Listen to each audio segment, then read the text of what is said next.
6 meses depois do início do tarifaço de Donald Trump contra vários países, o Brasil chegou ao mês de outubro na expectativa de uma flexibilização dos Estados Unidos diante da abertura do diálogo com o presidente Lula e com Itamaraty. Governo brasileiro e setores privados avançam em novas oportunidades de comércio, mas ainda sem a certeza da sustentabilidade no aumento de parte das exportações para outros países como China e Argentina. O tarifaço reacende a discussão sobre o quão fechada é a economia brasileira. Quais as oportunidades do Brasil e também como o país deve caminhar no atual cenário? Para discutir este assunto conosco, eu tenho a honra de receber aqui dois super convidados que vou apresentar agora. Conosco no estúdio hoje, Alexandre Schwartzman, que é economista, ex-diretor do Banco Central. Muito bem-vindo. Muito obrigado, Rosê. Emanuel Ornelas, PhD em Economia pela Universidade de Wisconsin-Madison, professor de Economia de São Paulo da FGV. Muito bem-vindo. Muitíssimo obrigado pelo convite. E claro que para tocar o programa comigo, a gente sempre tem um jornalista convidado que é especificamente da área e uma vez mais conosco o Gerbelli, que está aqui, Luiz Gerbelli, que é repórter de economia. Muito bem-vindo mais uma vez. Obrigada, viu, Gerbelli, por estar aqui novamente. Rosê, obrigado pelo convite. Gente, vamos começar. Eu já vou jogar uma pergunta muito ampla e eu sei que a gente vai ter que ir discutindo esse assunto em muitas camadas.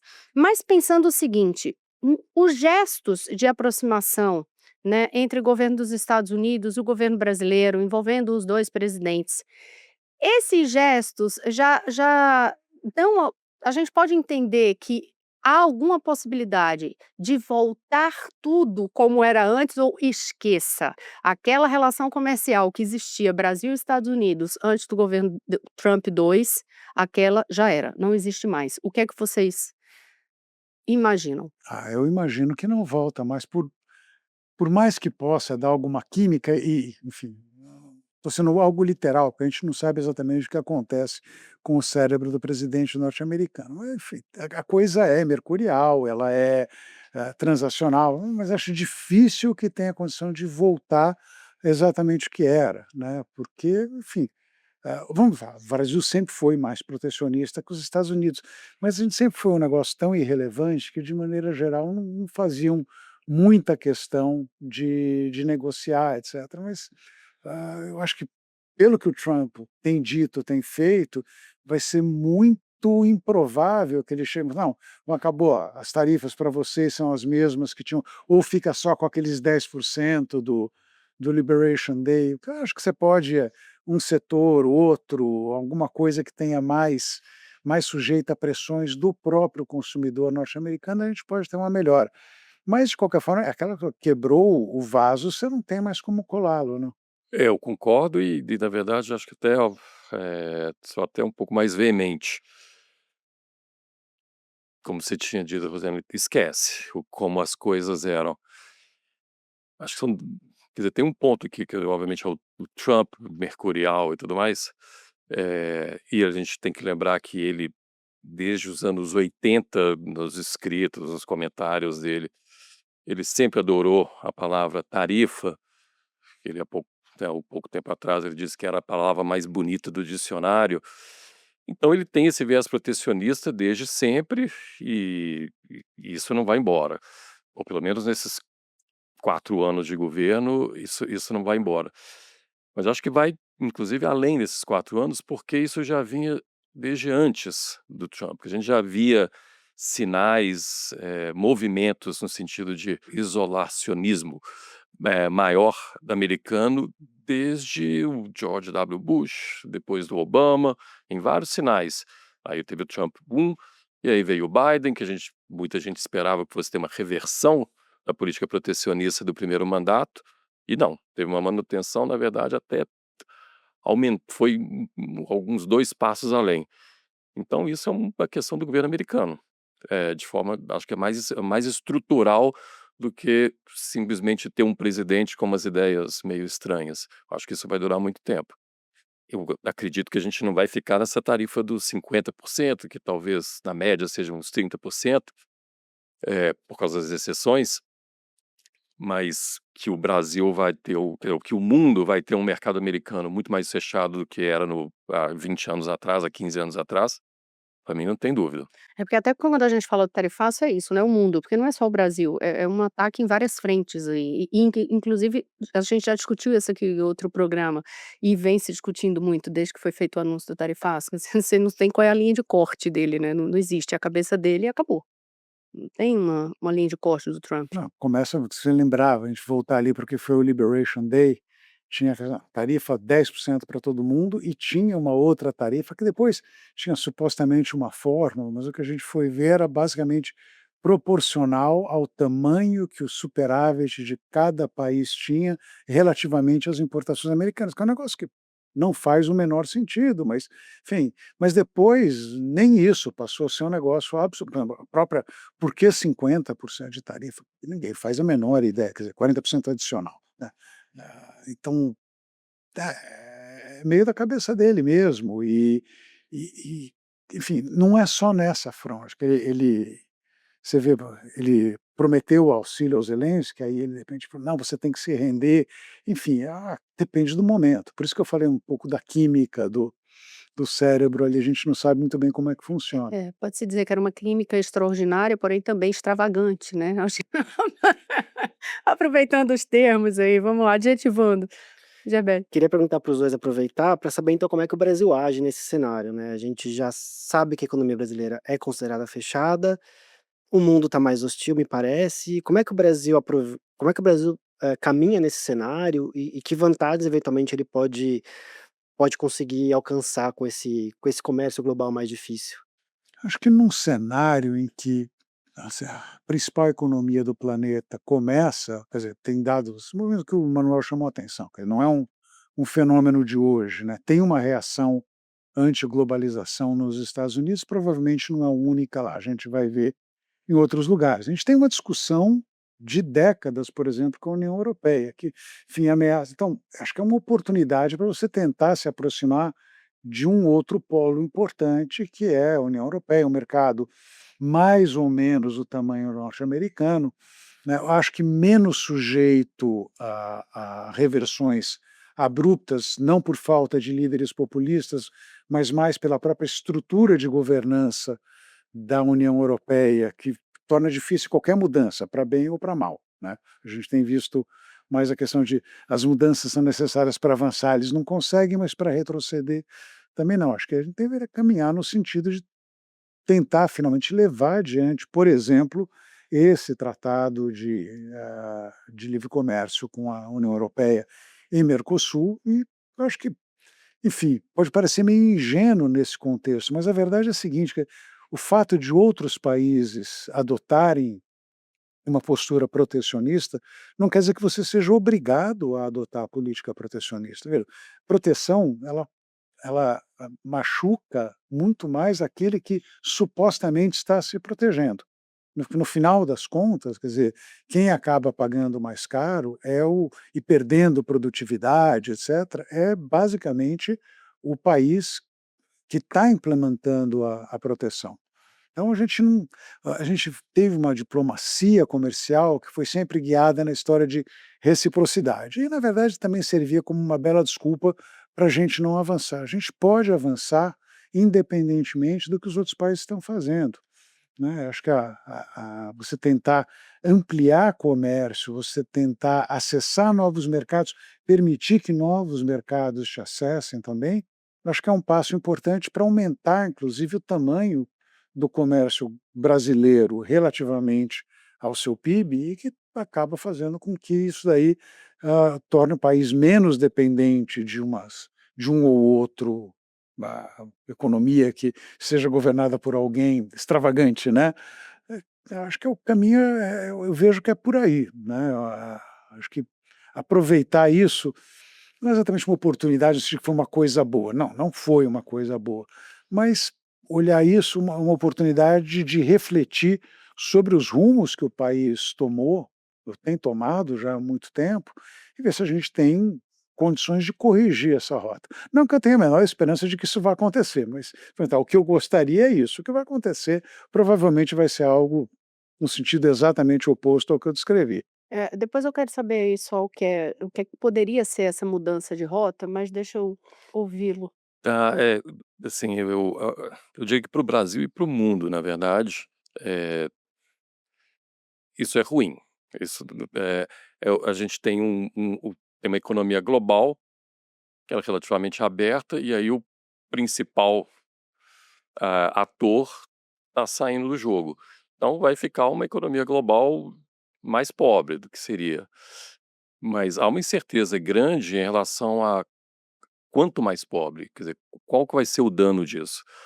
Porque isso vai depender, quer dizer, essencialmente de como que os países vão reagir. O Brasil, mas não só o Brasil, como a Europa, o Japão e a própria China. Existe um cenário, que eu diria que é o positivo ou menos negativo, em que o mundo deixa os Estados Unidos meio de lado, porque é o que eles querem, e continuam transacionando mais ou menos como se fazia antes, né? Baseado num sistema baseado em regras, que tem funcionado muito bem há 80 anos, relativamente bem há 80 anos. Existe um outro cenário em que, causado pela essa confusão que está sendo feita pelo principal país, o resto do mundo vá no embalo, pois é, assim como o Alexandre já sugeriu que poderia acontecer no Brasil, isso pode acontecer no resto do mundo também. Todo mundo parar de seguir essas regras, esse sistema de regras, que foi muito benéfico para o mundo durante tantos anos. Esses deals atuais que foram feitos com os Estados Unidos pela Coreia, pelo Japão, pelo Canadá, pela União Europeia, etc., todos eles violam as regras do OMC de forma, assim, frontal.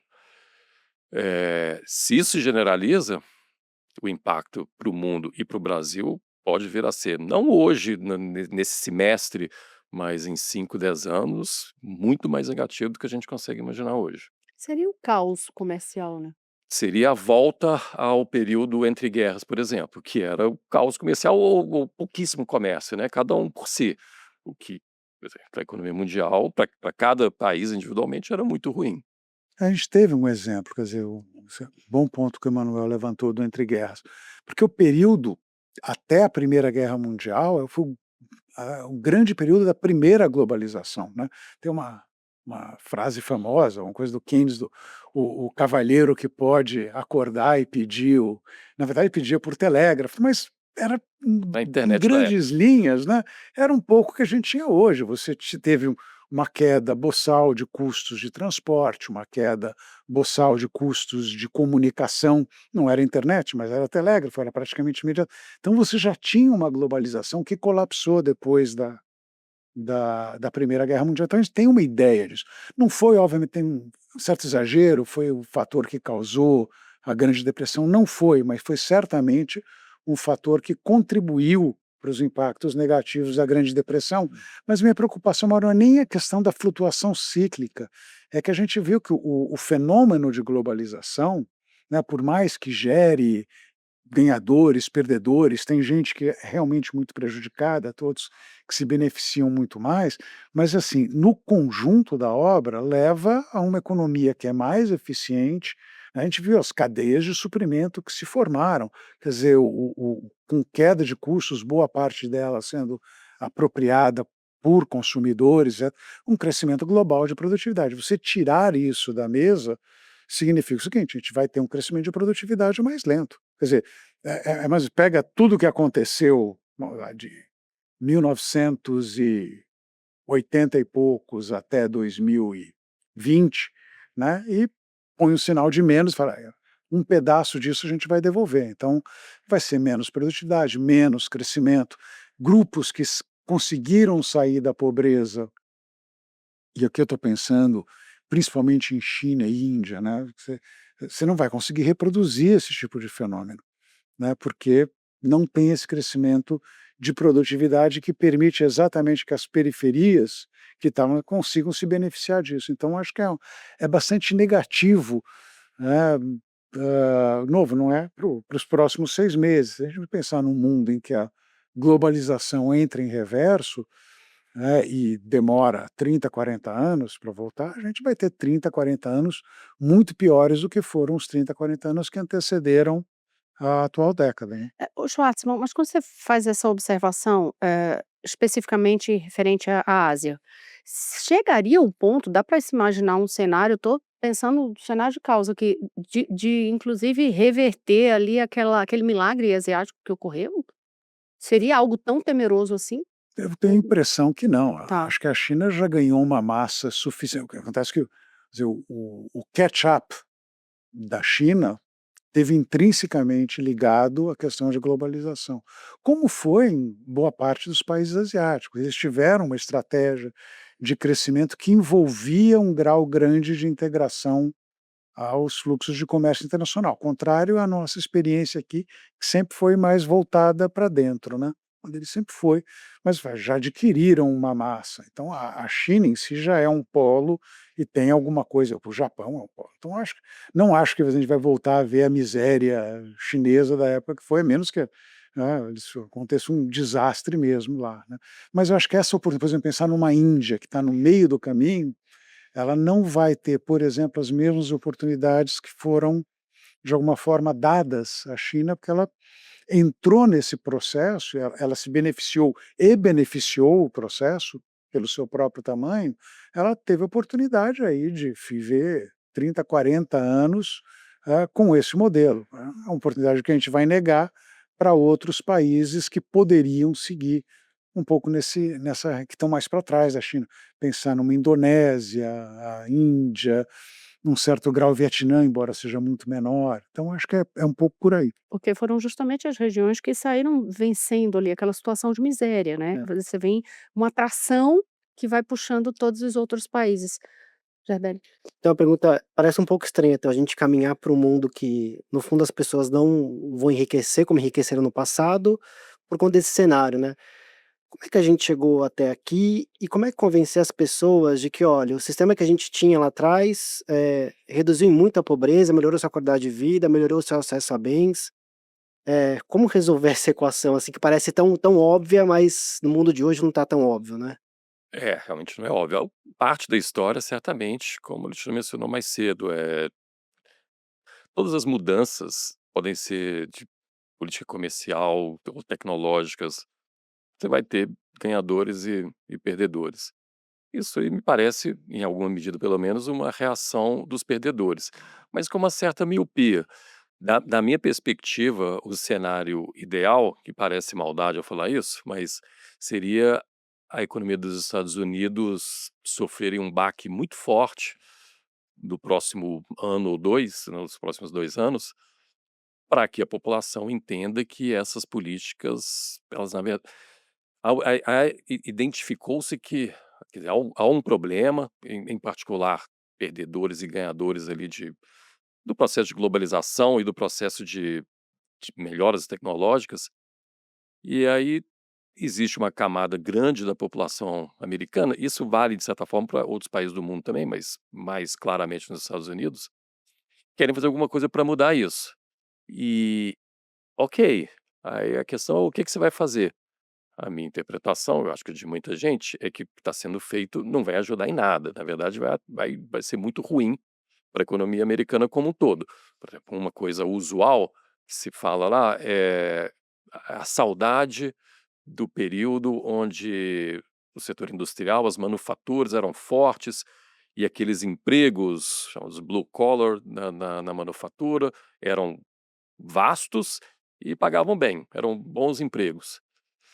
E aí a ideia de se acabar com a imigração e acabar e fechar a economia com tarifas altas, grande parte da motivação é esse saudosismo, imaginando que se voltará aos anos 50 e 60, onde você ser um operário de uma fábrica de automóveis era legal pra caramba, tipo assim, você estava ali na classe média até mais alta do contexto americano.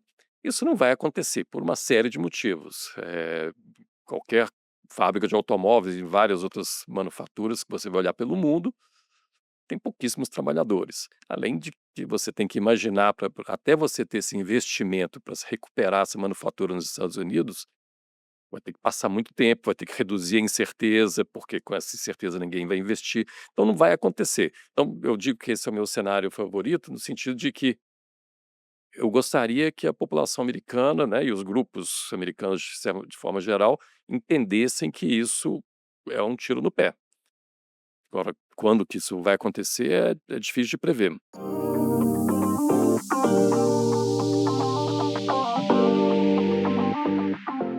Agora, de certa forma, me parece que o Trump começa a enxergar que o tiro está pelo menos chegando perto do pé dele, né? Porque cada passo que ele dá de negociação, não é porque eu acordei de bom humor meramente, é porque já sente o impacto na inflação, na popularidade, sem sombra de dúvidas, isso tá guia de alguma forma. Eu gostaria que fosse isso, porque seria uma forma, um pouco na linha do que o Manuel está falando, que à medida que você impõe a dor, e se você, não é só uma questão de impor a dor, você precisa impor a dor e olhar, entender corretamente qual que é a origem. Que Claro. eles obviamente sentiram a dor, mas eles atribuíram no passado, né, a isso a questão da integração comercial, quando ela provavelmente tem muito menos a ver com a integração comercial do que com a própria inovação tecnológica e uma série de outros fenômenos que aconteceram por lá. Então, se tiver esse caso em que, eu entendo, que isso aqui está fazendo com que os índices de preço registrem inflação mais alta, está fazendo com que a gente perca a competitividade, porque a gente está tributando os insumos das nossas empresas, seria excelente. Eu não tenho a convicção tão grande que tem esse grau de racionalidade dentro do governo norte-americano. Não lembro, não é de hoje que o Trump falava, as coisas que ele fala hoje da China, ele falava há 30, 40 anos do Japão, né. Ele tem essa identificação de resultados de balança comercial como se fosse lucro ou prejuízo, e não poderia ser uma coisa mais distinta, do que é isso. Então, acho que essas convicções estão arraigadas no Trump, mas acho que é menos uma questão do Trump. O Trump é uma expressão disso. Eu acho que essa crença está arraigada nesses grupos blue collar que perderam a proeminência que eles tinham e atribuem esse fenômeno fundamentalmente à questão de comércio, quando ela talvez seja muito mais relacionada a questões como avanços da tecnologia, né, e, quer dizer, aí já é mais controverso, você pegar coisas que o Paul Krugman escreve, ele também fala: "Não, tem ali uma questão de perda de força dos sindicatos, etcétera", aí eu acho que é um pouco mais difícil de mostrar, mas ele tem sido bastante persuasivo em levantar os números e falar: "Olha, mesmo no caso de você conseguir, eliminar o déficit em manufaturas, no caso dos Estados Unidos, você teria um impacto muito pequeno no emprego industrial como um todo. Talvez no produto industrial um pouco mais, mas no emprego não, porque a produtividade cresceu muito.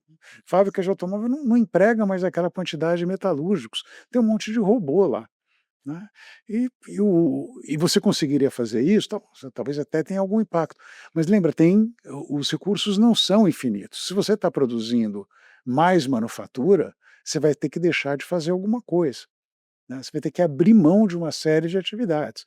E a verdade é a seguinte, quer dizer, no caso da economia norte-americana, esse processo de redução de peso da manufatura é concomitante a um processo de aceleração do ganho de produtividade, o que parece meio contraintuitivo, afinal de contas, o setor industrial não é o mais produtivo, não é ali que vem o dinamismo da economia, e a gente descobriu pela própria experiência que isso não é verdade. Quer dizer, o crescimento de produtividade dos Estados Unidos reflete, entre outras coisas, a enorme capacidade inovativa daquela economia.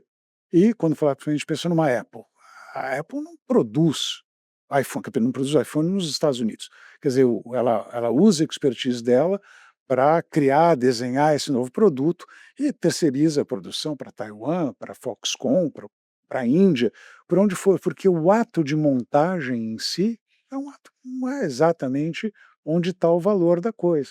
Então, acho que na medida que você tenta fazer isso aí você pode até recuperar um pouco dos empregos, mas no final das contas você vai te custar em termos de crescimento de produtividade, você vai ter uma economia que cresce bem menos.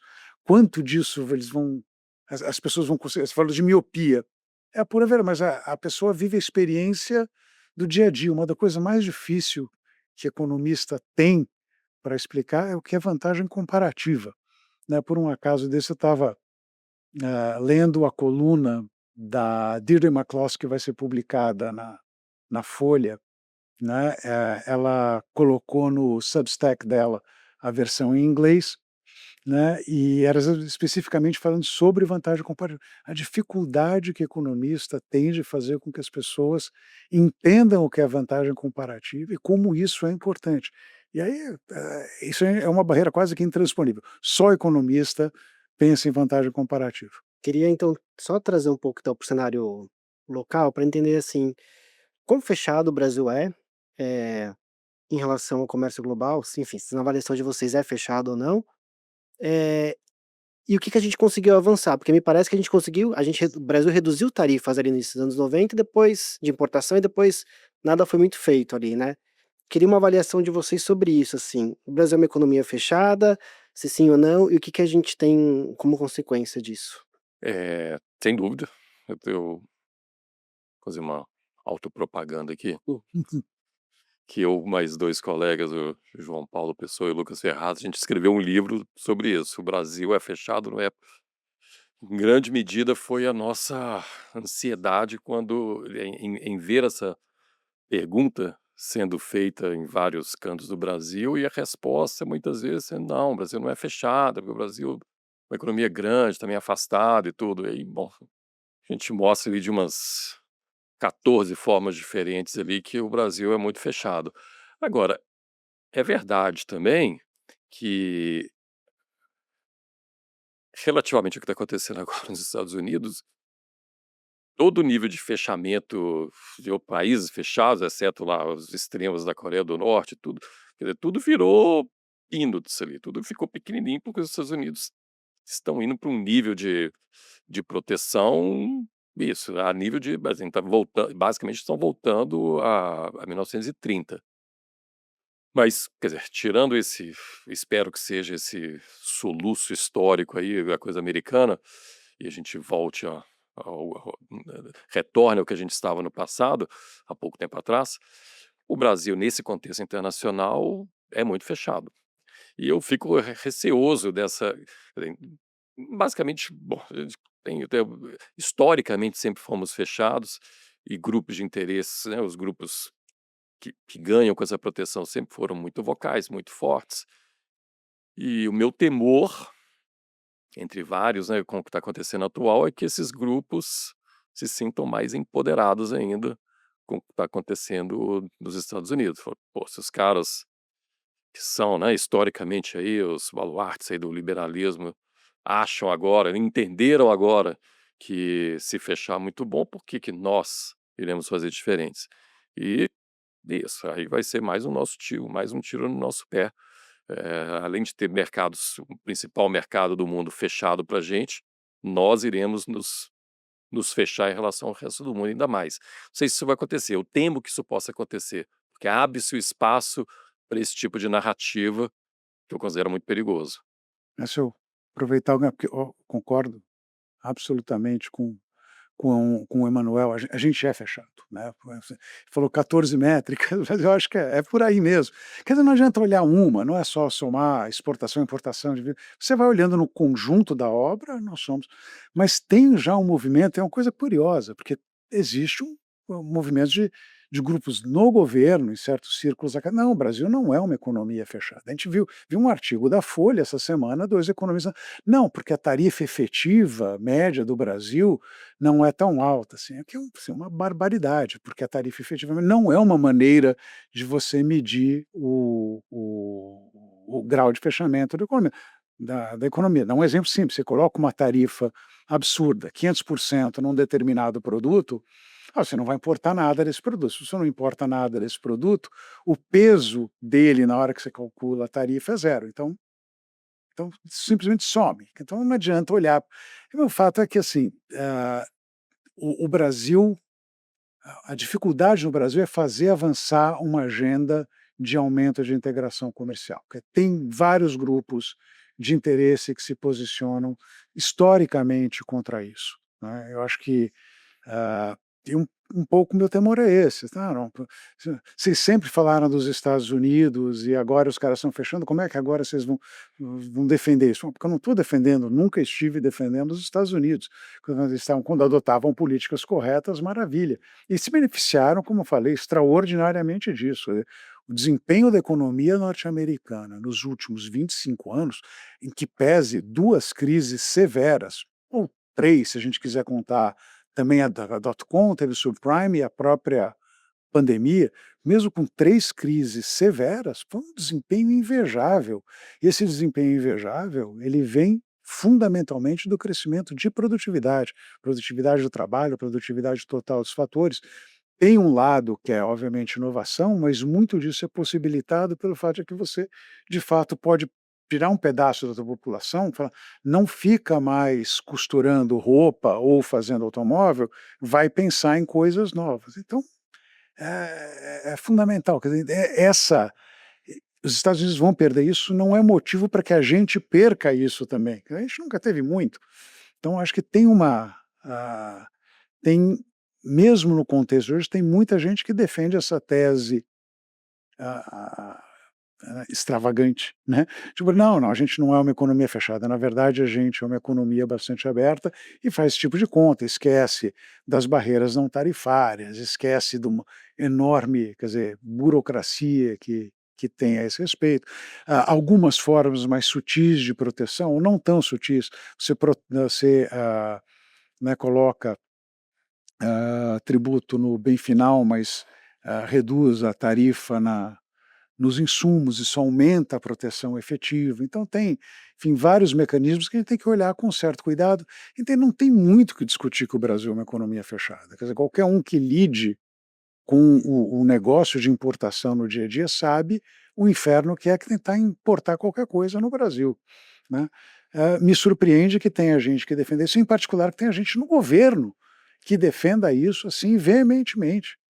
Nesse momento, e sabendo isso, eu acho que fica muito claro da forma que vocês constroem para explicar, né, essa argumentação de que sim, é um país fechado.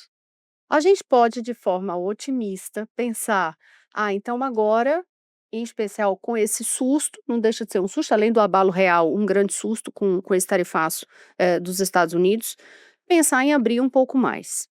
E aí a gente já vê, por exemplo, o Brasil aumentou significativamente já, o volume, de vendas para a China, essa negociação já vem ampliando muito significativamente. A questão é, o quanto disso é sustentável, nesse movimento que está sendo feito agora? A gente tem historicamente aumentado, quer dizer, a China foi uma das grandes bênçãos que o Brasil poderia ter, né, a entrada da China na OMC e o crescimento exponencial que a gente viu, e tem uma complementaridade muito grande entre, o perfil daquilo que a China importa, o que o Brasil exporta e vice-versa, né. Uns anos atrás, um amigo meu espanhol, ele escreveu lá China friend or foe, quer dizer, amigo ou inimigo para países da América Latina. A conclusão dele é que, como regra, para a América Latina como toda a China foi era mais amiga, a exceção notável, obviamente, era o México, onde o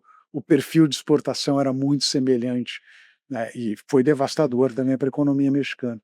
Então, o Brasil já vem há algum tempo. A China não é de agora, quer dizer, a China já se tornou o maior parceiro comercial do Brasil há muito tempo. Eu acompanho esses números. Os Estados Unidos ainda eram o nosso maior destino para exportação, ainda dentro desse século. É um fenômeno dos últimos 15, talvez 20 anos, que a China passou a ser o que é. Então, agora, você não consegue diversificar numa velocidade muito grande, isso aí não tem muita saída, né. Então, mas acho que talvez fique a lição já, assim, o Brasil já tem uma estrutura relativamente diversificada, né, então a China é grande, mas ela representa 20, 25% do que o Brasil exporta. A União Europeia é importante, mas ela é uns 15% do que o Brasil exporta.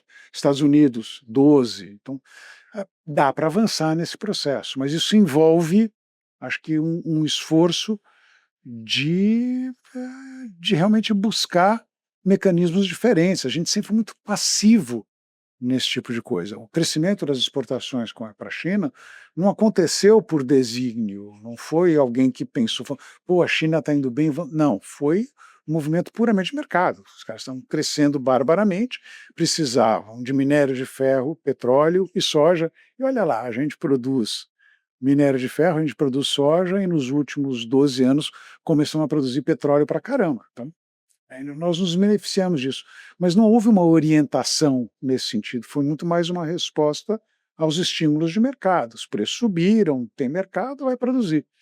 Acho que tem um papel para o governo, não, vamos tentar políticas ativas de aumentar o grau de integração, e a gente tem condição de fazer isso. Então envolve novos acordos de comércio internacional, e mesmo que se pensar a abertura unilateral, por que não? Eu acho que é um passo importante. Eu acho que o porquê não é porque a gente está no contexto do Mercosul, tem Tem que isso. tem que convencer todo mundo a fazer isso ao mesmo tempo. Mas acho que a grande oportunidade nesse sentido é esse, é o acordo Mercosul-Europa, que está aí, meio que a bola pipocando ali na área, e faltam, né, os 2 blocos, né, concordarem e chutarem para dentro do gol, mas está quase lá. E, em geral, aqui nesse mundo todo incerto, em termos comerciais, a gente tem as esperanças, né, uma esperança que, exatamente por causa dessa mudança de atitude dos Estados Unidos, isso sirva como um estímulo para os países do Mercosul assinarem esse, após 25 anos, quer dizer, os países do Mercosul e a Europa assinarem esse acordo. Eh, Isso seria um estímulo forte para, né, para maior inserção do Brasil no mercado internacional, que viria muito a calhar, especialmente agora que os Estados Unidos estão saindo. Porque fora isso, como a Alexandre falou, o resto é simplesmente, resposta dos atores privados. Esse aumento de exportações recentes que a gente teve para a China, acho que até para a Fortíssimo, Argentina, acima de mas principalmente para a 30% China, o imposto. Mas isso, quer dizer, é exatamente o que era, bom, é previsto. Primeiro, que a China continua crescendo, ela continua crescendo, e ela é grande compradora das coisas que a gente produz bem. Então as vantagens comparativas se encaixam ali, né, eles querem comprar exatamente as coisas em que a gente é bom, somos produtivos. E além disso, já tem e agora tem as tarifas americanas, que mesmo antes dos 50%, que viraram meio que 30%, com as exceções, já existia o 10% antes, e existe uma incerteza enorme no mercado americano. E então, certamente, vários, atores privados começaram a pensar em alternativas. Especialmente se você está produzindo, por exemplo, soja, que é uma commodity, ok, eu tenho um contrato com os compradores dos Estados Unidos, pô, agora eu vou ter que pagar, ou café, que seja, agora vai ser, quer dizer, a soja a gente não exporta para os Estados Unidos, mas pensa no café, por exemplo, a gente exporta para os Estados Unidos, é 50%. Bom, a gente consegue passar, né, vender para café para outros lugares, porque é relativamente comoditizado. Então há essa mudança natural, dos Estados Unidos para fora, e tem ao mesmo tempo a guerra China-Estados Unidos, né, a todo vapor, vai e volta, mas super, quer dizer, efervescente. E na medida que a China, que passa a ser muito caro para a China comprar dos Estados Unidos, vão comprar da alternativa. Qual que é a alternativa para vários produtos como a soja? É o Brasil. Então isso está acontecendo, a despeito de qualquer tipo de política pública, só, de certa forma, nós damos, entre aspas, sorte de nós sermos nós competirmos com os Estados Unidos em vários produtos importantes para o Brasil no mercado chinês. Então, quanto mais a China briga com os Estados Unidos, de certa forma, mais benéfico isso é para o Brasil. Eu vou insistir só numa palavrinha, assim, antes de passar para o Gerbelli, que é a questão de se é sustentável. Esses movimentos que estão sendo feitos agora, então a gente vê, por exemplo, um crescimento para a China, muito especificamente na soja, para a Argentina com automóveis, o México, o agro foi inteiro ali para o México para também negociar e avançar para carne, para tudo também por ali. Esses movimentos que estão sendo feitos agora, dá para ver sustentabilidade neles, ou ainda é muito cedo e tem que esperar mais um pouco, até mesmo desse cenário americano, para saber o que vai acontecer? Acho que alguns mais que outros, né, por exemplo, crescimento de exportação para a China, eu acho que é sim, eu acho que é sustentável, porque a China vai crescer menos, mas ela cresce menos sobre uma base maior, então, enfim, não vai ser aquela coisa explosiva que foram os primeiros 15 anos desse século, mas vai ser, acho que tem todas as condições. Argentina, automóveis, aí eu já olho com um pouco mais de ressalva, porque, enfim, o que acontece é que a Argentina passou por uma crise grande, agora está voltando, então e a Argentina não é um país que historicamente cresce muito, ela padece de uma série de problemas que nós também padecemos, né. México talvez, aí eu conheço menos, né, mas eu tenho a impressão que à medida que o próprio num grau menor o que acontece, entre, China e Estados Unidos, acontece entre México e Estados Unidos também, quer dizer, se os produtos mexicanos começam a encontrar dificuldade de entrar no mercado norte-americano, eles, assim, até por uma questão de represália, o que é que seja, se abre um espaço, e o México, como realmente é um espécime curioso de América Latina, exceção feita a petróleo, eles não são muito bons de commodities de maneira geral, então, enfim, acho que tem um espaço lá, mas eu olharia com mais otimismo a China, com menos otimismo a Argentina. Agora, ah, acho que crescer tentando explorar oportunidades externas, de maneira geral, é sustentável. O que não dá é para você, é meio óbvio, você não vai colocar, né, todas as tuas fichas num único número. Isso é claramente sustentável, a gente não está indo por esse caminho não. Acrescentaria que é difícil prever com certeza o que que é sustentável ou não, porque a política comercial está mudando muito, muito no mundo inteiro. Concordo plenamente que toda essa expansão para a China parece é algo mais orgânico, então é difícil de reverter isso. Mas, por exemplo, usando esse exemplo dos automóveis para a Argentina, bom, se por acaso o Mercosul e a União Europeia fecharem um acordo de fato, bom, isso vai cair, porque aí você vai ter uma concorrência direta dos produtores europeus. Mesma coisa no México. Quer dizer, o México agora está com a corda no pescoço porque eles estão sendo pressionados pelos Estados Unidos. Ano que vem tem a renegociação do USMCA, o antigo NAFTA. O que que vai acontecer? Vai voltar a ter livre comércio entre os países? Não vai? Dependendo do que acontecer, isso vai impactar fortemente o comércio mexicano com os Estados Unidos e, consequentemente, com o resto do mundo também. Então, da perspectiva de política, o que o país deveria fazer, o que o governo deveria fazer é abrir portas.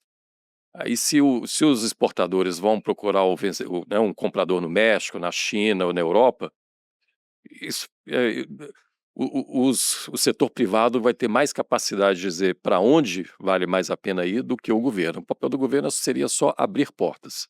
Queria perguntar sobre essa integração, essa falta de integração do Brasil em relação ao mundo. Se tem algum país que a gente pode usar como exemplo que conseguiu superar essa barreira?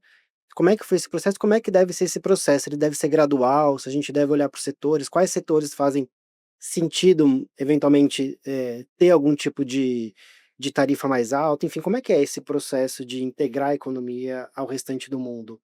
Pergunta difícil, inclusive porque as realidades dos países sempre são muito difíceis. A gente sempre vai pensar aí nos casos asiáticos, países que, sei lá, Coreia, Japão, países que eram pobres há, sei lá, 60 anos atrás, que se tornaram ricos, com uma política comercial forte, de apoio a alguns setores, mas ao mesmo tempo outras coisas importantes, como um apoio gigantesco à educação. São os dois países que estão nas lideranças aí dos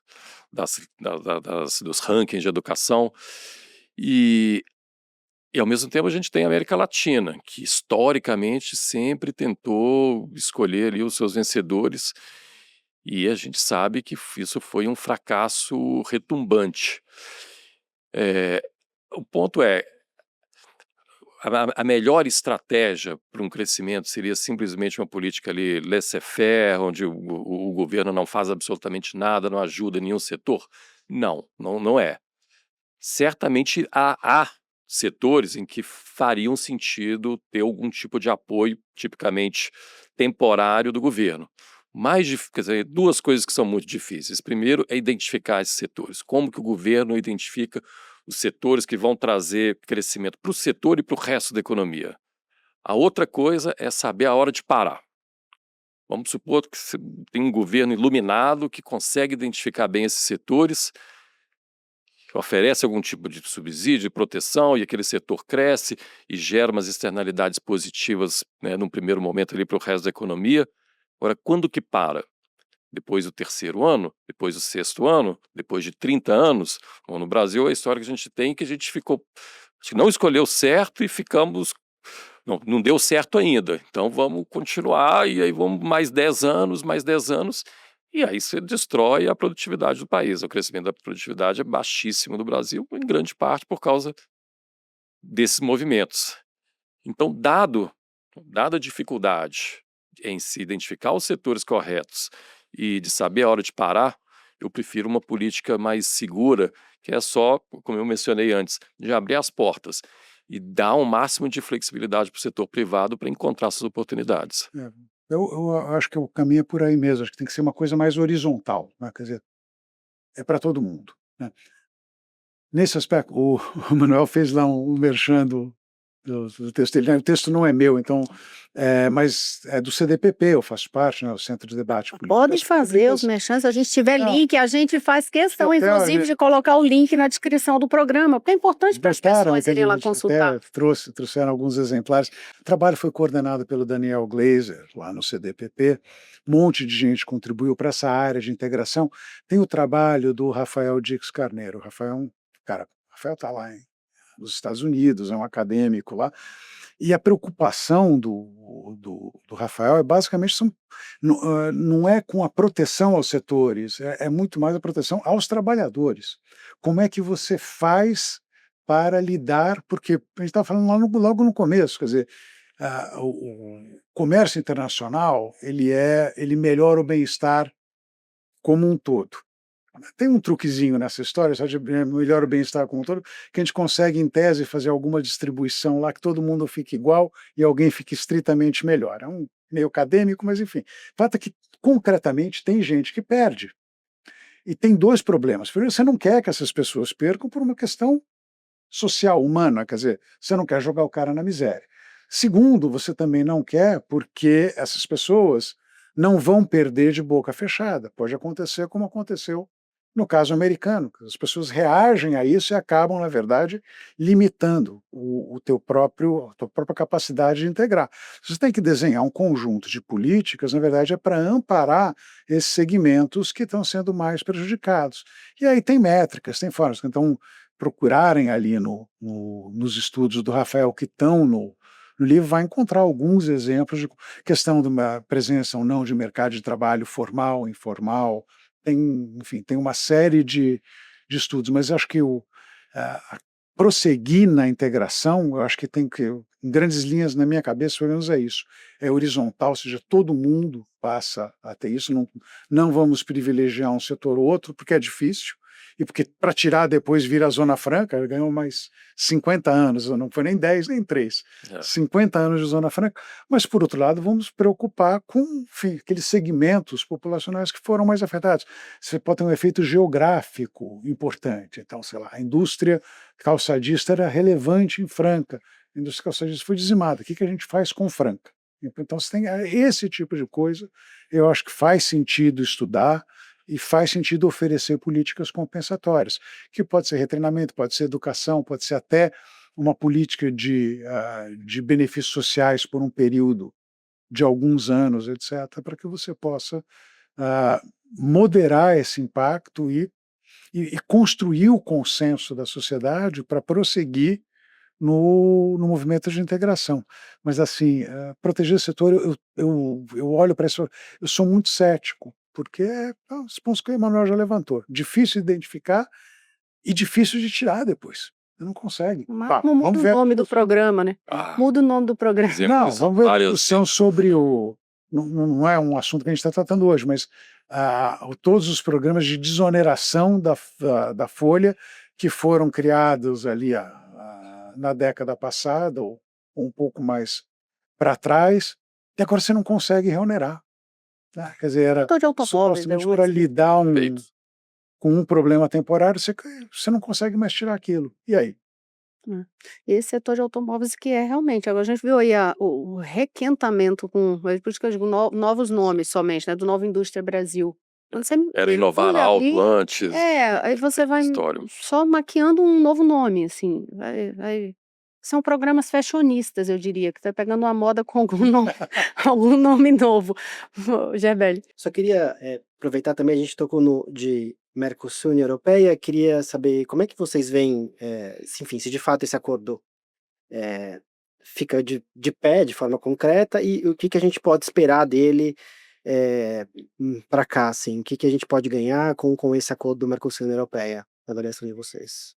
Eh, bom, a gente vai ter acesso bom, na versão inicial, quer dizer, na verdade não é um Big Bang, né, não, tipo assim, assinou e as fronteiras estão abertas aí. Eh, tinha um processo de redução de tarifas que em alguns casos demorava até 15 anos, então não é para esperar do tipo, assinou e, entendeu, 3 meses depois, não mudou nada e tal, porque vai ser um processo lento. Mas uma coisa crucial é que todos os exportadores brasileiros vão ter, ou quase todos, vão ter algumas exceções, vão ter acesso livre ao mercado europeu, que é um mercado enorme. Isso vai gerar, por exemplo, mais incentivo para as empresas inovarem. A gente tem quer dizer, muita pesquisa que sugere que ter esse mercado maior à disposição, isso tende a aumentar os incentivos para inovação, que aumenta a produtividade no Brasil. Além dos benefícios para o consumidor aqui. Nós vamos ter acesso aos automóveis, por exemplo, mais baratos, de melhor qualidade, e aos vinhos franceses, e etc, etc. Basicamente, mais acesso a bens de boa qualidade e preço mais baixo.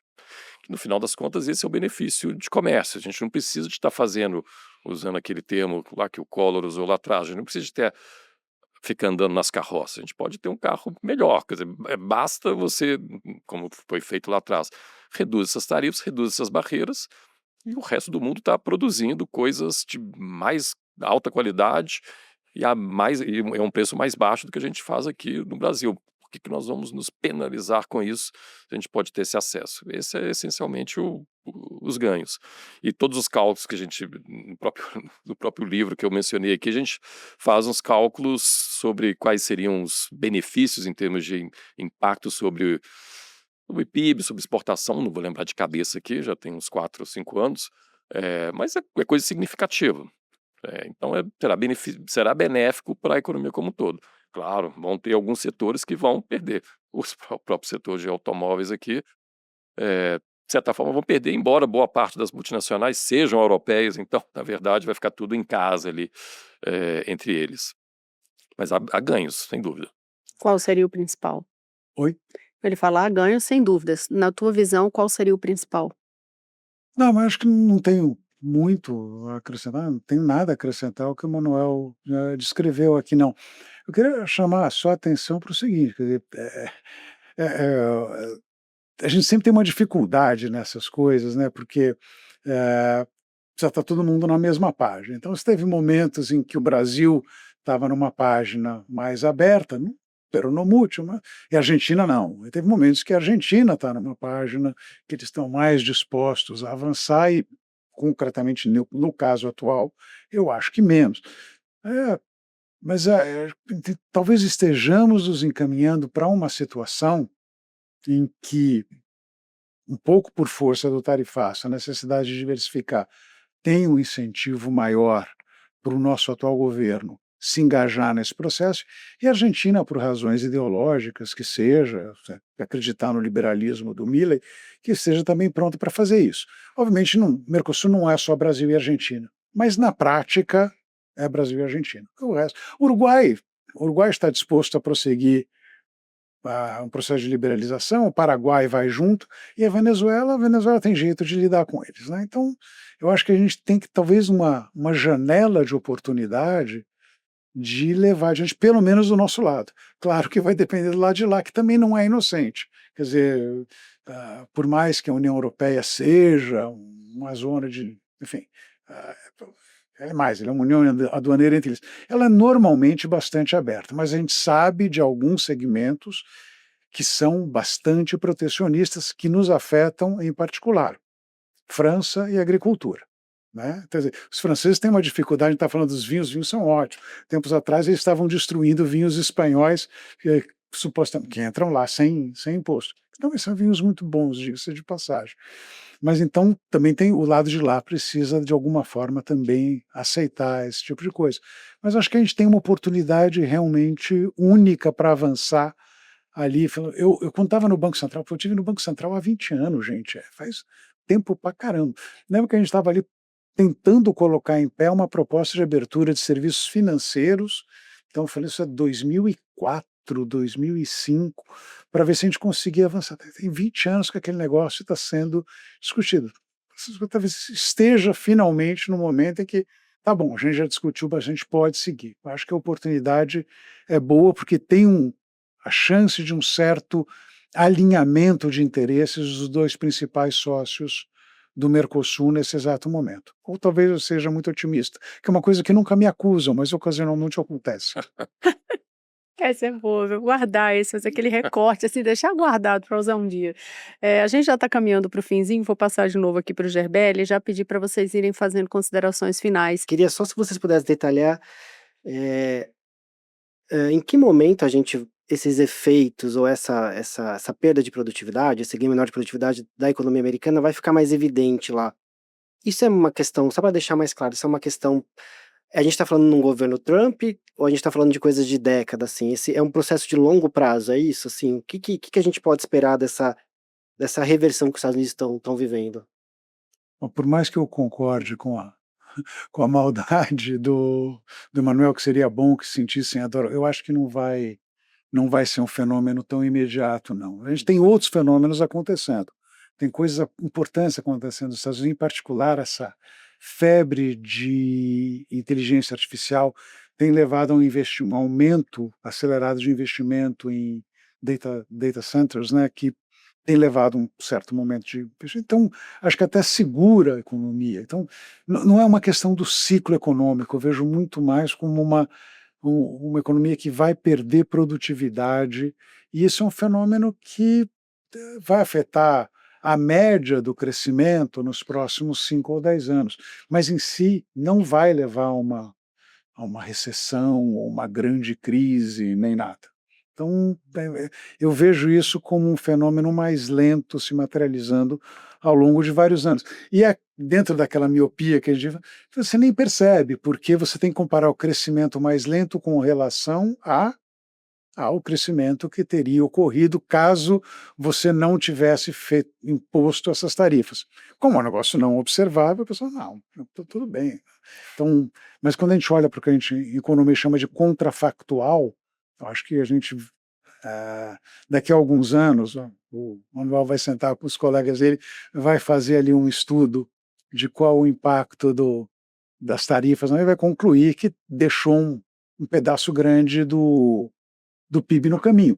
Diga-se de passagem, né, a história toda do Brexit foi isso. Uhum. O Brexit tem paralelos muito claros com esse fenômeno, porque foi erroneamente vindo um negócio que ia levar a economia do Reino Unido ao colapso, e não foi um colapso.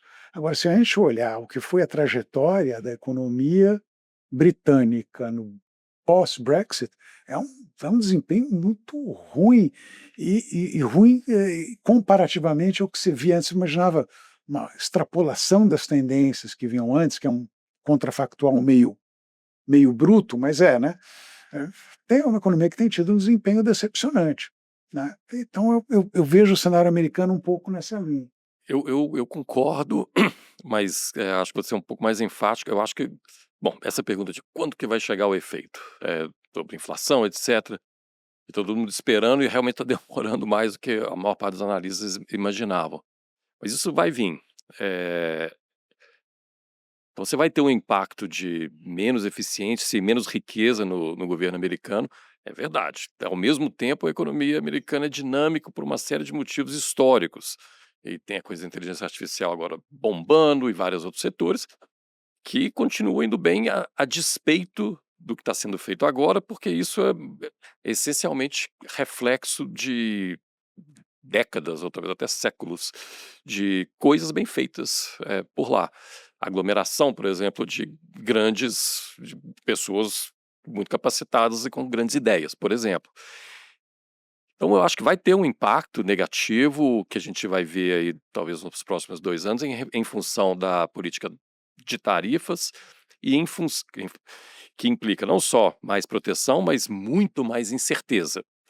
Então, eu acho que muita gente vai, quer dizer, está reduzindo o investimento. Você não sabe o que vai acontecer amanhã. Mesmo essas indústrias que ele quer trazer de volta, eu vou investir aqui alguns bilhões aqui, e aí depois ele muda de ideia, e aí esse investimento fica obsoleto. Além disso, tem a questão da política migratória, que eu acho que vai ser uma pancada grande em pouco tempo. Mas ainda que eu acho que é mais pessimista em relação à economia americana nos próximos 2 anos, acho que o principal problema realmente vai vir no longo prazo, porque a economia está se fechando em vários aspectos. Então, por exemplo, agora tem ainda na política migratória, mas inicialmente o impacto, as políticas eram só sobre migração ilegal e migração de pessoas sem muita qualificação. Agora tem essa última medida aí do visto H1B, mais 100 mil, que você vai ter que pagar. E não está claro se vai ter exceções. Se não tiver exceções, isso vai ser uma pancada em vários setores, como o de tecnologia, e vai ser uma pancada ainda maior nas universidades, que são a excelência em termos de ciência no mundo é nos Estados Unidos, porque eles atraem as boas cabeças de todo lugar do mundo. Agora, se tiver que, para levar um carinha que parece promissor, mas você não tem certeza ainda, você já tem que desembolsar de cara 100 mil, isso não vai, né, você vai pensar 2 vezes. E essas boas cabeças, eles vão para os Estados Unidos? Ou vou pensar em alternativas, talvez tenha algum lugar na Inglaterra, na Europa, que possa ser onde você mais bem quisto ali, bem visto também. Então, o impacto que essas coisas são a essência do crescimento de produtividade sustentado por décadas nos Estados Unidos. Você destrói as universidades, destrói os setores de ponta. Imagina, se você está inovando, você está nos Estados Unidos, que historicamente é uma economia aberta, você inova lá, você sabe que você tem o mercado americano e o mercado do resto do mundo. Então, o seu mercado é gigantesco, então vale a pena fazer apostas enormes, porque o retorno esperado, se a coisa der certo, é brutal. Bom, agora se os Estados Unidos passam a ser uma economia fechada, de repente o tamanho do meu mercado encolhe para 15% do que era antes. Então eu vou inovar como antes? Não, talvez eu vá para a China inovar, talvez eu vá para a Europa inovar. Então acho que o impacto de longo prazo vai ser o pior, caso essas medidas se mantenham. É isso. Gente, já vou super agradecer a presença de Emanuel Ornelas. Muito Muito obrigado. obrigada. Alexandre Schwartzman, muito obrigada também. E muito obrigada também, Gerbelle, mais uma vez aqui com a gente. Você sabe, eu agradeço, claro, principalmente a vocês que nos acompanham até aqui, toda semana no Dois Pontos, um programa sempre com 2 convidados que não precisam ter pontos de vista antagônicos, não necessariamente, podem ser complementares, que foi o que a gente bem viu aqui, porque o importante é ajudar você a ter o próprio ponto de vista sobre cada um dos temas debatidos. A gente vai deixar os links aqui que foram mencionados, se tiver link, enfim, e de outros programas também que a gente falou de economia, tem alguns links também na descrição do nosso programa. Super agradeço a sua presença, lembrando que a gente tira vários cortes, segue a gente nas redes sociais, vocês vão ver os principais trechos aí em recortes pelas nossas redes sociais do Estadão. O programa também está no ar na Rádio Eldorado. Até semana que vem.